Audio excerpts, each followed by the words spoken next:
चलिए हम बात करते हैं। अभी तक हमने क्या है, स्थल भाग का, पृथ्वी की जो सतह है उसके स्थल भाग का अध्ययन किया, जिसे महाद्वीप कहते हैं। तो महाद्वीप 7 महाद्वीप हो गए। मैंने कोशिश की है कि मैं इन महाद्वीपों को आपको अच्छे से समझाने का प्रयास करूं। आप भी, उम्मीद है आप समझ गए होंगे। अगर कोई डाउट है तो आप मेरे से पूछ लीजिए। अब हम इसी क्रम में आगे बढ़ते हैं। अब हम पढ़ेंगे जलमंडल के बारे में। तो कहीं ना कहीं जलमंडल ज़्यादा है, क्योंकि कहीं ना कहीं 71% भाग पर जल ही जल है। तो जलमंडल इसमें ज़्यादा है। तो जलमंडल का हम अध्ययन करते हैं। तो इसमें जल के सभी रूप उपस्थित हैं, यानी जलमंडल के बारे में आइए हम जानते हैं। तो जो जलमंडल है ना, इसमें जल के सभी रूप उपस्थित हैं। तो जल के 3 रूप होते हैं, एक होता है ठोस, एक होता है द्रव, एक होता है गैस। तो कहीं ना कहीं दोस्तों इन 3 रूपों को बनाने में सबसे ज़्यादा जो भूमिका होती है वो होती है टेम्परेचर की, यानी गर्मी, अगर प्रकाश की कह लो, टेम्परेचर की कह लो। तो पृथ्वी पर क्या है कि जो जलमंडल है ना, जहाँ पर तापमान कम होगा तो ठंडा दिक होगी तो जल जम जाएगा।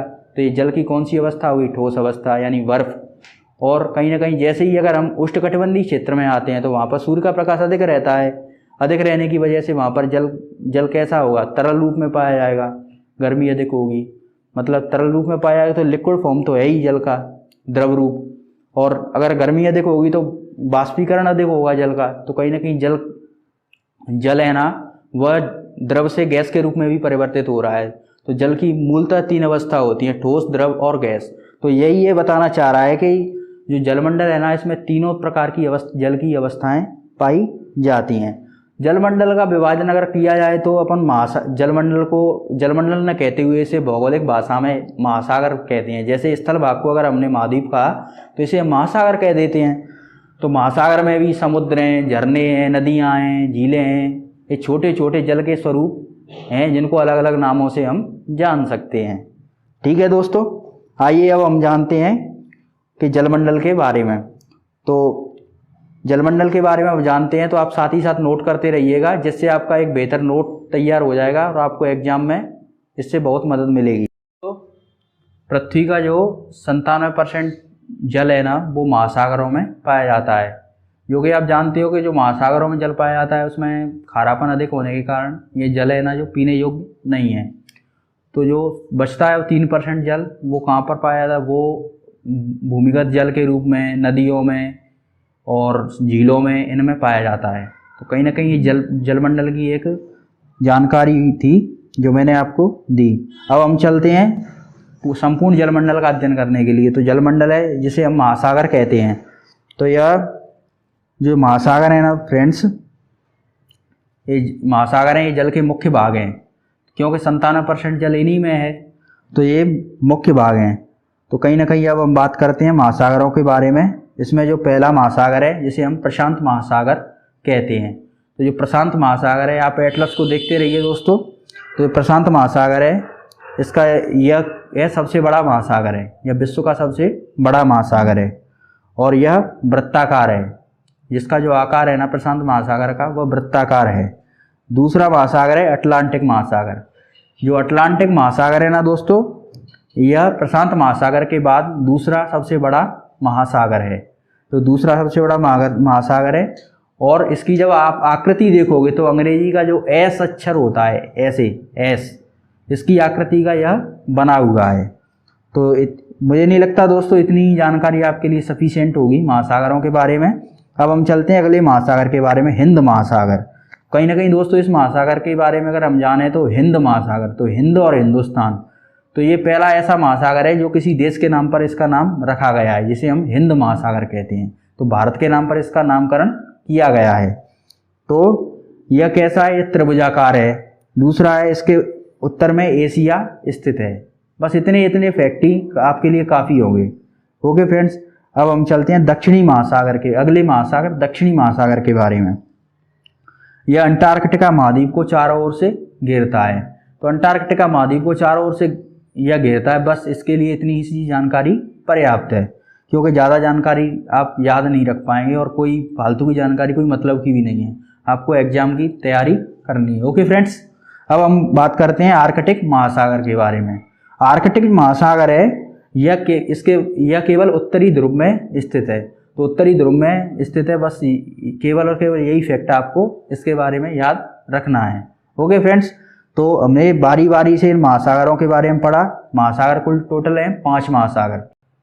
जो पहला महासागर है दोस्तों वो है प्रशांत महासागर, और दूसरा महासागर है वो है अटलांटिक महासागर, और जो तीसरा महासागर है वो हिंद महासागर, और चौथा जो महासागर है वो कहीं ना कहीं दक्षिण सागर, और 5वां महासागर है आर्कटिक महासागर।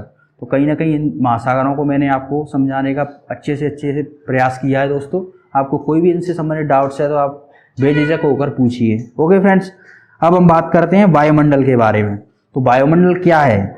वायुमंडल के बारे में अगर हम दोस्तों बात करते हैं तो वायुमंडल मैंने आपको पहले ही बता दिया था कि पृथ्वी के बाहरी आवरण को यह चारों ओर से घेरे हुए है, यानी पृथ्वी के चारों ओर से गैस का एक आवरण, गैस की एक परत से घिरी हुई है। जो हमारी पृथ्वी है ना, वो गैस के एक आवरण से चारों ओर से घिरी हुई है, जिसे हम वायुमंडल कहते हैं। इस वायुमंडल में क्या है दोस्तों, कहीं ना कहीं इस वायुमंडल में विभिन्न प्रकार की गैसें पाई जाती हैं।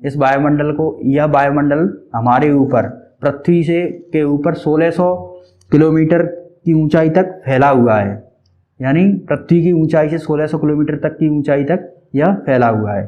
तो इसमें क्या है, कई सारी गैसें हैं। ऊंचाई के आधार पर इस वायुमंडल को 5 भागों में बांटा गया है। तो इसका जो पहला भाग है आपके लिए यही पर्याप्त है, आप थोड़ा सा बस परिचित हो लीजिए।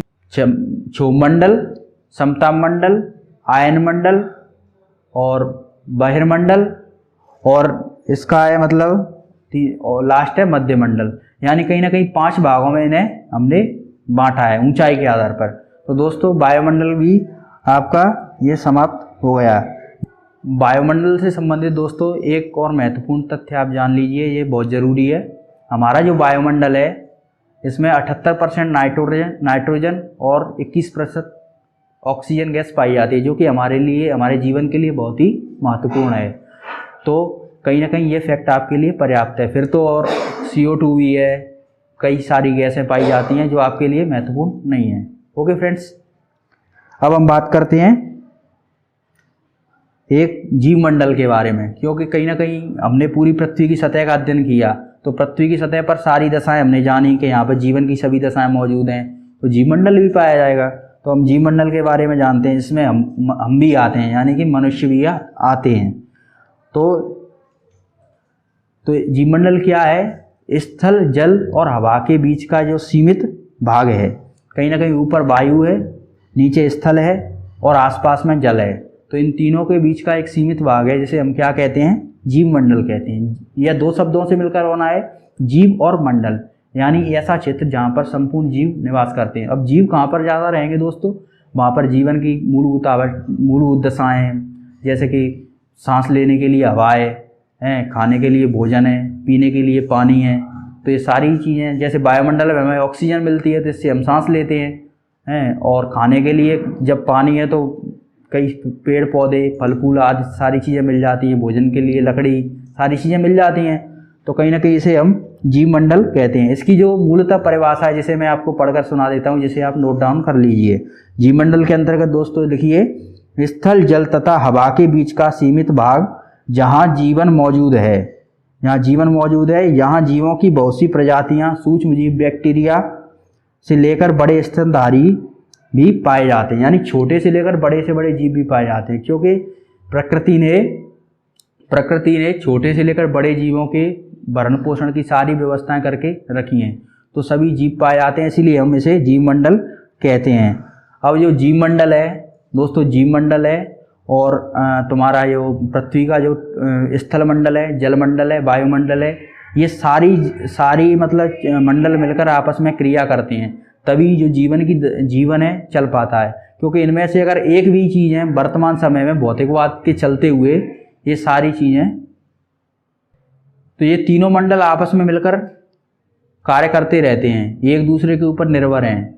क्योंकि अभी वर्तमान समय में क्या हो रहा है दोस्तों, आप देख रहे होंगे पर्यावरण के तहत वायु प्रदूषण, ग्लोबल वार्मिंग, ऐसी घटनाओं के चलते क्या है कि इनका दोहन हो रहा है। चाहे जल प्रदूषण हो, जैसे जल महासागर या जल प्रदूषित हो रहा है, वायु प्रदूषण से हमारा वायुमंडल प्रदूषित हो रहा है।